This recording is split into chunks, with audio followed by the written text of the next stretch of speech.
Guys ఇప్పుడే గుంటూరు కారం trailer అయితే నేను చూస్తాను. నేను ట్రైలర్ చూసిన తర్వాత ఫస్ట్ చేసిన పని ఏందో తెలుసా?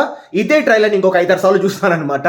ఎందుకంటే అంత ఎక్సలెంట్గా ఉంది ట్రైలర్. సీరియస్లీ మహేష్ బాబు గారిని అయితే నేను నిజంగా కొన్ని సంవత్సరాల నుంచి వెయిట్ చేస్తానన్నమాట ఇలా చూడాలి అని.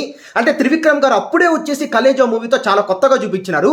మళ్ళీ ఇప్పుడు ఇంకా కొత్తగా చూపించినారనమాట. మన మహేష్ బాబు గారి యాక్సెంట్ కావచ్చు, ఆయన ఎక్స్ప్రెషన్స్ కావచ్చు, ఆయన ఎనర్జీ లెవెల్స్ కావచ్చు, ముఖ్యంగా యాక్సెంట్ అనమాట.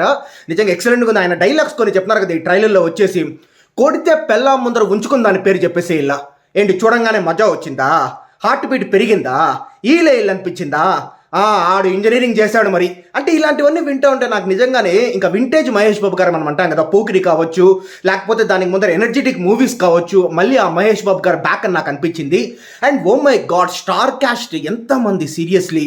మన మహేష్ బాబు గారితో పాటు హీరోయిన్స్ శ్రీలీల కావచ్చు, లేకపోతే మీనాక్షి కావచ్చు, పక్కన పెట్టేస్తే ప్రకాష్ రాజ్ గారు ఉన్నారు, రావు రమేష్ గారు ఉన్నారు, మురళీ శర్మ గారు ఉన్నారనమాట, జగపతి బాబు గారు ఉన్నారు, అండ్ మన అలవైకుంఠపురంలో ఫాదర్ క్యారెక్టర్ ఆయన పేరు జైరామ్ గారు ఉన్నారు.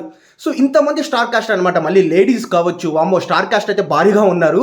అండ్ డెఫినెట్లీ నేనైతే ఫ్రాంక్గా చెప్తాను, ట్రైలర్ ఇంత బాగుంటుందని నేనైతే ఎక్స్పెక్ట్ చేయలేదు. నేను జెన్యూన్గా చెప్తాను, నేను ఎక్స్పెక్ట్ చేసిన దానికంటే చాలాసార్లు బాగుందనమాట. సరే ఒక 2 సార్లు చూసి రివ్యూ రికార్డ్ చేస్తాం అనుకున్నాను, కానీ నేనే ఒక 5-6 సార్లు చూస్తాను. అంత బాగా నచ్చింది సీరియస్లీ. Excellent trailer guys. ఇంకా మనం వచ్చేసి గుంటూరు కారం గురించి మనం మాట్లాడుకుంటామంటే మహేష్ బాబు గారు is going to rock this Sankranti అనమాట. Seriously Guntur Karam is going to be blockbuster movie definitely అనమాట ఇది వచ్చేసి. ఓకే గైస్, మళ్ళీ అప్కమింగ్ వీడియోస్ నేను కలుస్తూ ఉంటాను. Thank you.